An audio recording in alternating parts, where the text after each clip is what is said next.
गाय चांदनी का बेटा मिनको और बेटी सोनी अब बड़े हो चुके थे। सोनी का जैसा नाम था ठीक अपने नाम की तरह वो सोनी भी थी। मिनको ने अब घर की सारी जिम्मेदारी संभाल ली थी। माँ को अब वो कोई काम नहीं करने देता था। माँ, अब आपको बैठ के बस आराम करना है। आराम के दिन है अब आपके। अब से आप चिंता मत कीजिए। घर की सारी जिम्मेदारी और सोनी की पढ़ाई और उसकी शादी की जिम्मेदारी अब मेरे ऊपर है। भैया क्या आप भी अभी से मेरी शादी के बारे में सोचने लगे? मैं तो अभी छोटी हूँ और वैसे भी आपको और माँ को छोड़ के मैं कहीं भी जाने वाली नहीं हूँ। अच्छा छोटी, जब शादी का दिन आएगा हमारी तरफ देखेगी भी नहीं, चुपचाप चली जाएगी। माँ देखो ना भैया को, भैया मुझे छेड़ रहे हैं। ना पापा ना, तुम दोनों भाई बहन के बीच में मुझे नहीं पड़ना। मिनको अपने बाबा की ही तरह रिक्शा चलाता था। पहले तो सुबह सुबह वो अपनी बहन को कॉलेज छोड़ देता था, उसके बाद फिर अपने काम पे निकल जाता था। शाम तक रिक्शा चलाने के बाद घर चला जाता था। मिनको का काम बहुत ही अच्छा चल रहा था। मुझे बहुत मेहनत करनी है। हमारी माँ ने हमारे लिए बहुत कुछ किया है। अब माँ को बस आराम करना है और खूब सारे पैसे कमाने हैं मुझे। बहन की अच्छे घर में शादी करनी है ताकि माँ को मुझ पे गर्व हो। फिर एक दिन मिनको बहन को कॉलेज से छोड़कर अपने काम पे निकल रहा था कि पीछे से बड़ी सी गाड़ी वाला उसके रिक्शे को टक्कर मारता है। दरअसल उस गाड़ी का मालिक बड़े घर का बैल सल्लू था जो शराब में धुत था। साथ में उसने कॉलेज की 2 गायें बैठा रखी थी। दरअसल मिनको बहुत ही मेहनती और निडर था, इसीलिए वो अपने साथ तो क्या किसी के साथ भी गलत होते हुए देख नहीं सकता था। बस इसी कारण वो सल्लू से भिड़ गया। अरे कौन अंधा है, तुम्हें दिखता नहीं है? इतनी बड़ी रिक्शा सामने खड़ी है और तुमने टक्कर मार दी।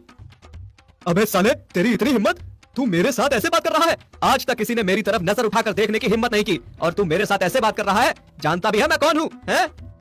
नहीं जानता तू कौन है और ना मुझे जानना है। चल पैसे निकाल मेरे, जो नुकसान हुआ है। क्या तू मुझसे पैसे मांग रहा है? अगर मैं चाहूँ ना तो बिना क्राइम के ही तुझे 10 साल के लिए अंदर करवा सकता हूँ, समझा? लगता है तू ऐसे नहीं मानेगा। तुझ जैसे लोगों को सुधारना मुझे अच्छे से आता है। वहीं सामने खड़े पुलिस वाले को मिनको ने बुलाया जो सब कुछ देख रहा था। अरे अरे सल्लू भाई, गलती तो आपने करी है, इसलिए पैसे भी आपको देने पड़ेंगे।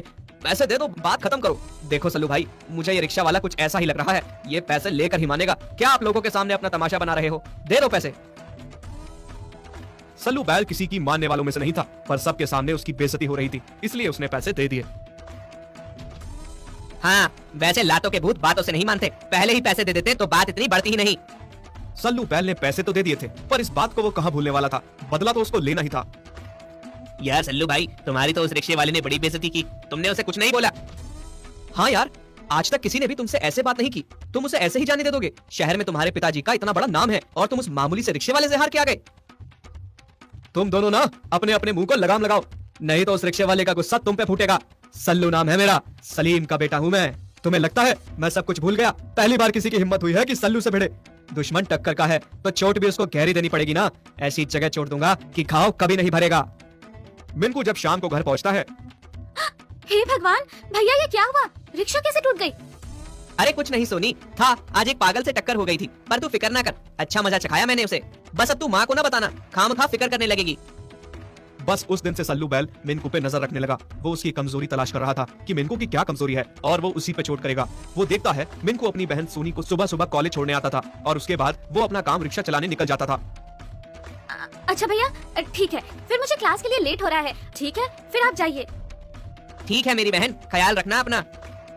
अरे वाह यार, ये इतनी सुंदर मछली मेरी नजर में कैसे नहीं आई अभी तक? और ये है भी इसकी बहन। बस मिल गई कमजोरी मुझे, जो चाहिए था वो मिल गया। अब तू देख रिक्शे वाले, तेरे साथ क्या क्या होता है। सल्लू एकदम शरीफ बैल बनके कॉलेज में सोनी के पीछे उसे इम्प्रेस करने लग जाता है। फिर एक दिन वो सोनी से बात करने की कोशिश करता है और उसके पीछे पीछे आता है। सुनो सोनी, मुझे तुमसे कुछ बात करनी है। हाँ, मुझसे? तुम्हें मुझसे क्या बात करनी है? सोनी हैरान थी। कॉलेज का सबसे हैंडसम, अमीर और पॉपुलर बैल उससे बात करने को कह रहा था। सोनी, मैंने तुम्हें जब से देखा है मुझे तुमसे प्यार हो गया है। मुझे पूरे कॉलेज में तुमसे कोई नहीं दिखती है। सोनी सल्लू की बातें सुन के खुश तो बहुत हुई, लेकिन उसे साथ में ये भी पता था कि सल्लू एक अय्याश किस्म का बैल है। हर दिन वो नई नई लड़कियां बदलता रहता है। नहीं नहीं, तुम झूठ बोल रहे हो। आज मुझसे प्यार करोगे, कल किसी और से। मैं ऐसे घर से नहीं हूँ। जिससे प्यार करूंगी उसी से शादी करूंगी। ये कह के सोनी वहाँ से चली जाती है। सल्लू को बहुत गुस्सा आने लगता है। वो सोचता है कि इसे कैसे फंसाया जाए। सोनी, तू तो बड़ी किस्मत वाली है।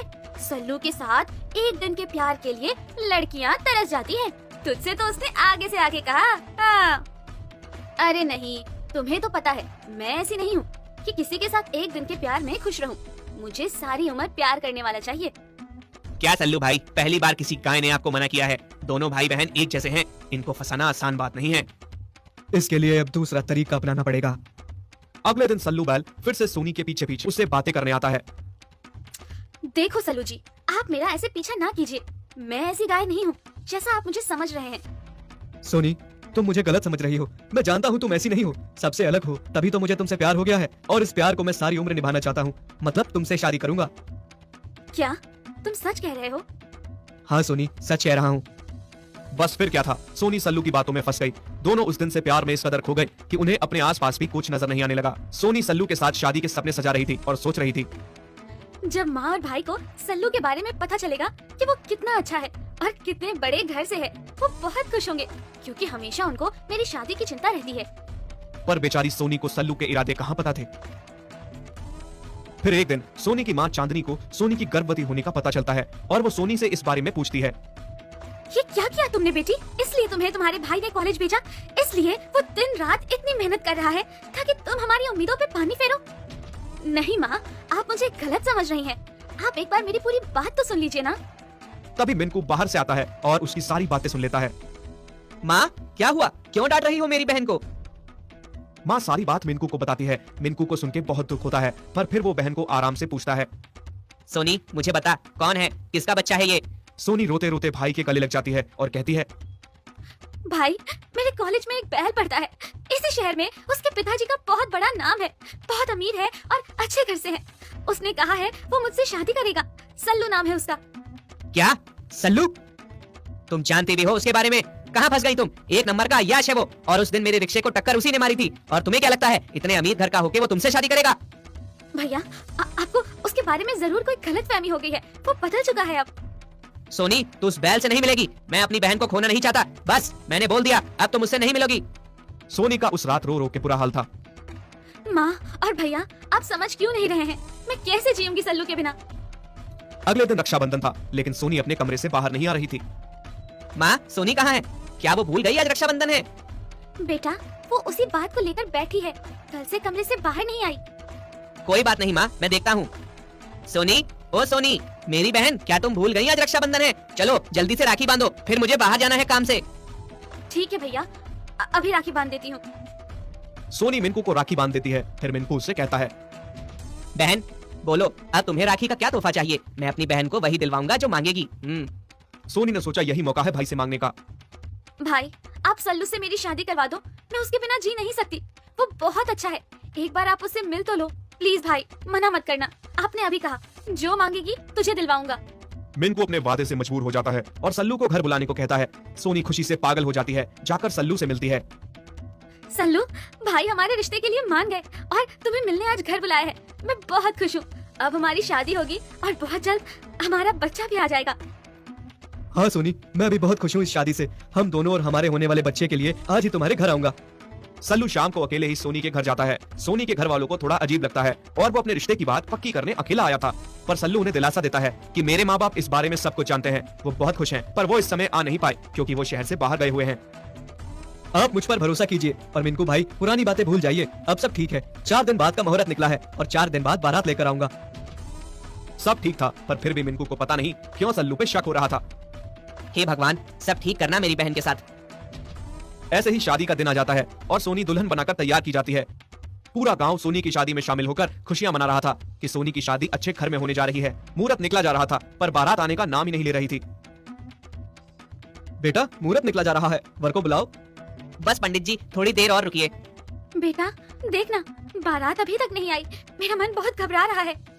माँ, मन तो मेरा भी बहुत घबरा रहा है। तभी थोड़ी देर में सल्लू नशे में धुत होकर अपने दोस्तों को लेकर वहाँ पहुँच जाता है। सल्लू, ये क्या? तुम तो बारात लेकर आने वाले थे ना? तुमने पी रखी है और तुम्हारे माँ बाप कहाँ हैं? तुम्हारी शादी है और तुम ऐसे आए हो, तुम्हारे साथ कोई भी नहीं आया। शादी? किसकी शादी? तुम पागल हो क्या? तुम्हें क्या लगता है मैं तुम्हारी गंवार बहन से शादी करूंगा? क्या बकवास कर रहे हो तुम? सही कह रहा हूँ मैं। तुम लोगों को क्या लगा इतने बड़े घर का होने के बाद भी तुम गरीबों के घर शादी करूंगा क्या मैं? सल्लू, ये क्या कह रहे हो तुम? बेटा, ये सब क्या है? ऐसे क्यों बोल रहे हो? हमारी इज्जत का तो ख्याल करो। पूरा समाज देख रहा है। ऐसा मत करो। इज्जत? तुम गरीबों की क्या इज्जत है? इज्जत तो हमारी होती है। अब तुम हद पार कर रहे हो। हद तो तुमने पार की थी उस दिन याद है पूरे कॉलेज के सामने तुमने मुझसे पैसे भरवाए थे। यह उसी का बदला है, तुम्हारी बहन को प्यार में फंसाकर गर्भवती करना और फिर शादी के मंडप पे छोड़ देना। सोनी माफ करना, मैं तुमसे शादी नहीं कर रहा। तुम्हारे भाई की सजा तुम्हें मिली। सोनी ये बात सुनती है और उसे एहसास होता है कि उसका भाई और माँ सल्लू के बारे में ठीक कह रहे थे, पर उसने उनकी एक बात नहीं सुनी थी। वो इस सदमे को बर्दाश्त नहीं कर पाती। सोनी वहां से भाग जाती है। उसके पीछे पीछे उसका भाई, माँ और गांव वाले भी जाते हैं उसे रोकने, ताकि वो कोई अनहोनी ना कर दे। सोनी सोनी रुक जा, मेरी बहन, मैं सब ठीक कर दूंगा, रुक जा। बेटी रुक जा, कहाँ जा रही है तू? पर सोनी कहाँ रुकने वाली थी। सल्लू से मिले धोखे और समाज में हुई बेइज्जती के कारण वो कुएं में कूद के जान दे देती है। मिनको और उसकी माँ ने जब सोनी को मरते हुए देखा, दोनों का रो रो कर बुरा हाल था। उसके साथ पूरा गांव सोनी के जाने पे रो रहा था। सल्लू को तो पुलिस ने उसके खिए के लिए हिरासत में ले लिया था, पर मिनको का मन शांत नहीं था। उसके मन में सल्लू के लिए बदले की भावना चल रही थी। मेरी बहन, मैं तेरे कातिल को छोड़ूंगा नहीं, ये मेरा तुझसे वादा है।